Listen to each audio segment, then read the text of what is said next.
So the question seems to be, is it okay to be sad when somebody else is suffering? Yes. And that's, once again, an excellent question, and it seems like it might have a really easy answer, but it doesn't. I like going to sad movies. I like being sad. Anger and fear are a little bit harder. In each religion, in the beginning of practice, there are certain things you shouldn't do or should do. Don't lie, don't kill, don't steal, don't commit adultery, 10 Commandments, yamas, niyamas. The different, in Hinduism, they have a whole other set of things you should and shouldn't do. So that basically what they're saying is, don't do things that create duality. It's very difficult to kill or steal or commit adultery in a state of unity. When you're committing adultery, there's 3 people in bed usually. When you're stealing, there's you and the person you're stealing from.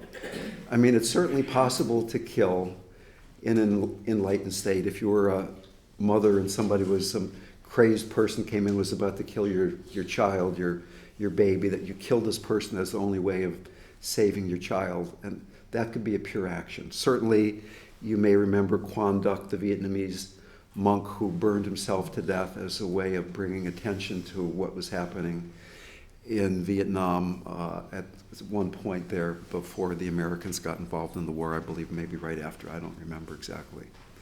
So it isn't that sadness is necessarily good or bad. It is something that people tend to get lost in. Lust, anger, sadness are more difficult emotions to stay present with than emotions like equanimity, happiness, compassion, things like that. But from the standpoint of nature of mind, there is really nothing that's good or bad. So if there's so many ways to go with this question. One is from the psychological dimension. There's something called the shadow that holds sadness, anger, narcissism, stuff like that. And underneath the shadow, all you therapists know this, I'm sure, is the unconscious where fear itself resides. So the work eventually is to get into the fear that is getting you lost in the sadness, the fear that is driving the personality structure. From the standpoint of Buddhism, we talked about invocation, compassion, and empowerment being the 3 yanas of Hinayana, Mahayana, and Vajrayana. And then we go to wholeness, Dzogchen. So that in Buddhism, they talk about passion. Passion arises. A passion being a bad thing like lust or anger or even sadness. So in Vipassana, in Hinayana, if a passion arises, you replace it with something positive. You notice that you're being angry and you replace it with kindness. In Mahayana Buddhism, a passion arises and you compassion it away. You feel compassion for she who is lost in sadness. In Vajrayana Buddhism, a passion arises and you instantaneously transmute it by the empowerment of the sacred quality that transmutes that particular thing. So like anger is transmuted into cutting through wisdom. It's the same energy. But instead of being lost in anger, you cut through to the core wisdom in that moment. But from the standpoint of non-dual practice or non-dual non-practice, anger is just anger. Sadness is just sadness. What's the big deal?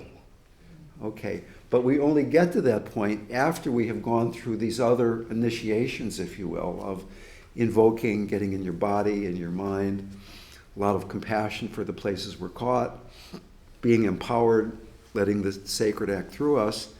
Then finally, we can be angry. But it's just like a cloud going through the sky. There's no clinging to it. There's no residue at all.